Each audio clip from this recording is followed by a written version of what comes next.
D'abord, on tient à apporter un certain nombre de clarifications relatives à cette marche qui a été organisée par l'UCS de Abdoulaye Baldé, pour dire que nous, Ziguinchorois, nous estimons que c'est une honte et que par rapport aux fonctions qu'il a eu à connaître dans sa vie, dans sa carrière politique et administrative, il est inconcevable qu'aujourd'hui la loi s'abatte sur sa personne, sur des faits concordants, sur des indices qui sont là, établis, et qu'il veuille se soustraire de la loi. On dit que c'est une honte pour la bonne et simple raison. Quand on atteint un certain niveau de responsabilité dans l'État, on devrait se garder d'un certain nombre de comportements. En tout cas, on peut avoir tous les comportements sauf fustiger la loi.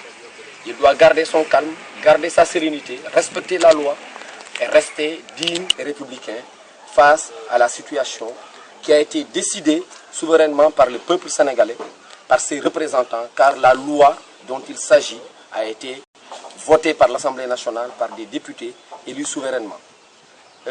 Et rappeler aussi que Baldé n'est pas au même niveau aujourd'hui de responsabilité, ni de situation politique par rapport à Macky.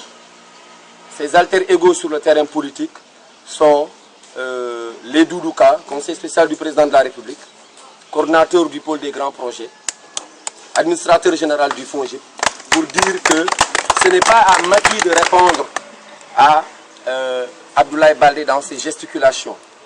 Doudou est là, veille au grain, le mouvement Andi Taxawal Yokkute est là pour veiller au grain.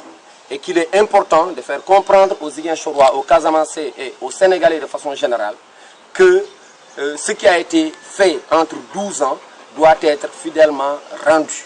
Et par rapport à cela, il ne peut y avoir de soustraction coupable. On dira bravo pour Baldé, mais si on dit qu'il est coupable, il doit se retrouver en prison comme tous les autres Sénégalais. C'est ça la loi. Comme Karim. Nous demandons qu'il démissionne de la mairie de Ziguinchor pour laisser la justice faire son travail tranquillement. Je ne me limite pas seulement à la simple interdiction d'aller et de venir, qui n'est qu'une simple restriction d'un droit dit fondamental, qui n'est pas plus fondamental que la loi du pays, c'est-à-dire ce qui régit aujourd'hui le socle du pays qu'on appelle le Sénégal, l'état de droit et tous les autres aspects qui régissent la vie nationale du pays. Les questions des Ziguinchorois sont ailleurs, pour la bonne et simple raison qu'aujourd'hui, habiter Ziguinchor, il suffit juste de faire 1 kilomètre de route pour se rendre compte de l'état de délabrement dans lequel vit la ville.